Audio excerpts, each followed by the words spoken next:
patients. Most of them are young people, and the lower staff is obviously people who are not very well off, so they need to be paid. And then we have a proper formulary committee. We buy our medicines according to the formulary, and we get concessions from the stockists as well as some of the companies. So this is all centralized. We have our central office in Pindi, Chaklala. We have a regional office in Lahore, which looks after areas south of Chenab, Gujarat onwards. And then we have a regional office in Karachi. So those office bearers of those areas are also volunteers. I can tell you that 5 of my classmates from Pakistan Military Academy who got commissioned with me, they are volunteers, amongst the volunteers, because they see, okay, now we have, alhamdulillah, enough, so we must give it back to society. MashaAllah. Last question. I know it's very hard to cover such a huge magnitude in 15-20 minutes interview. I would just want to ask this. Collecting funds from the Western countries, from UK, USA is one thing. But getting people motivated and getting them involved in different projects, do you have any advice or any suggestions for them? Such as, I've seen a lot of people who undertake different projects on their own, for their families, just for the very nature that they want to give back to their country, their family members. And they start their projects, but they end up failing because they're not involved themselves. So is there anything that Al-Mustafa Foundation can offer to them? And if you do, is there any prerequisite that they will have to meet? Yeah, some of these projects have already been handed over to us. One is in Bember. Aji Saak Saab lives in London with his family. They had created a very good, well-equipped facility in Kot Jatta, Bember. But they could not run it because people here were not, so sincere in doing those duties. So he handed it over to us.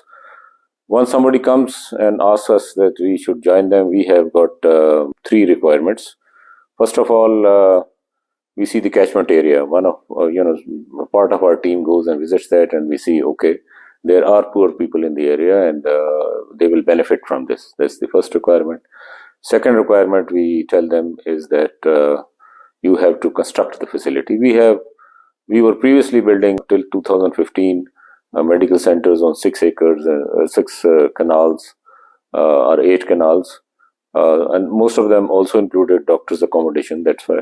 But then we realized that now depreciation in the cost of properties, and it's not easy for people to donate that much. So we have now devised some maps, construction maps, where the medical center can be constructed in a canal or canal and a half, and doctors' accommodation, because that's an incentive for people. So it can be constructed on the top floor, as well as some accommodation for the staff. The advantage in the rural areas is that if the doctor is there and the staff is there, although they might have working hours, 4, 5 hours, 6 hours, whatever, but then they are available for any emergency. The doctor can check them and then the ambulance can take them. So we tell them that you have to construct the building as well as the land, and it has to be transferred in the name of the trust, because we don't want that after man goes to the next destination, his relatives or somebody else takes her to the court or whatever. The third thing is we also ask them that we need a local management committee. The purpose is that the local management committee should be able to, one is that the funds can be transferred to their names. 2 of them will open a joint bank account and pays of the paramedical staff as well, medical staff as well as the doctors can be transferred in that account. The other is that they can monitor, and if the staff and the doctor and all that are conscious that somebody is monitoring them, they will work efficiently. Sitting in Chaklala, we cannot make sure that people in far-flung areas, Umarkot or Azad Kashmir, are delivering. Although we have an inspection team who inspect all that and do the audit and etc. Incidentally, we are audited by the world-famous audit company Kings and Kings and KPMG and BDO Abraham. So all our accounts are totally transparent. Another thing I may add, that because of this management committee, the people who have donated facilities, they have got that sense of participation and ownership, and they enjoy it, that they are also not only that they have done the building or the money, they are now giving their time also towards this good work. And I may add in the end that none of our facility has closed since 1998. Fair enough. The last question, I know we're running out of time. Would you mind sharing the website people can use, or what are the methods that they can donate towards your organization? If not, then we can certainly put all this on the links. So about we were talking about the website and the way and the method is that people can use to donate wherever they are in the world. So I have the information with me that I'll share in the comment section, that they can visit the website and the Facebook pages and PayPal and other Zelle. The last question, General Saab, that I would like to ask would be for the encouragement of our audience, that what triggered you to join Al Mustafa Foundation, and what was the motivation behind it? Actually, Alhamdulillah, God has been kind in turning my mind towards this side. I have been Chief of General Staff in Pakistan Army. I have been Corps Commander and Commander Central Command also. Then after a gap of 1 year, I was Fauji Foundation Managing Director.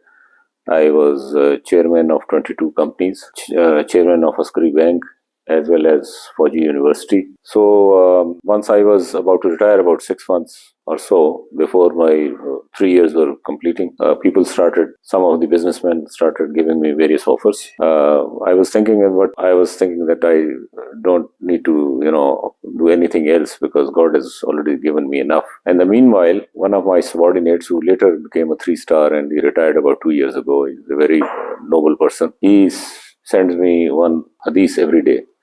He sent me hadith that some people came to the Prophet and asked how much, sallallahu alaihi wasallam, how much wealth it is fair to accumulate, how much it is allowed that we can accumulate.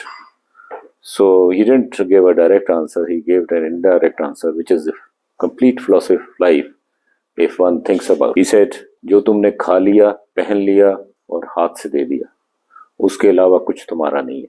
यानी whatever you eat, you wear, and you give in charity, rest, nothing is yours. And this is what is the reality of life. And that started me thinking, made me thinking that yes, this is true. What do I need more? And then I was flying to Singapore for a board meeting. On the airplane, there was Asia Week.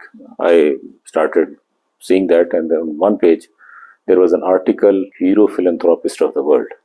I thought it is a story of, some well-known who have given billions, but it was an old, 62-year-old Taiwanese woman who had given $572,000 in different charities, which is not much by any standards. But then they had taken her interview. She was living in a 2-room house, and she was running a vegetable stall in Taipei City. And they came to her house and they said, okay, how are you able to donate so much? Your own lifestyle is so simple and you don't seem to have enough money. And what she said is remarkable. She said, I need $2 to live. I keep that and rest I give for charity. Wow. I am collecting virtues and not wealth. I don't know when I will die. And she is not Muslim.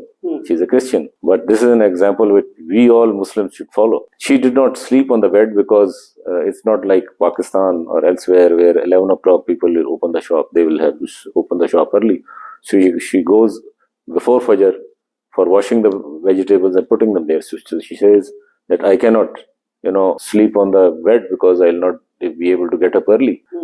Another very, important thing she talked about. She said the value of the money lies for the person who needs it.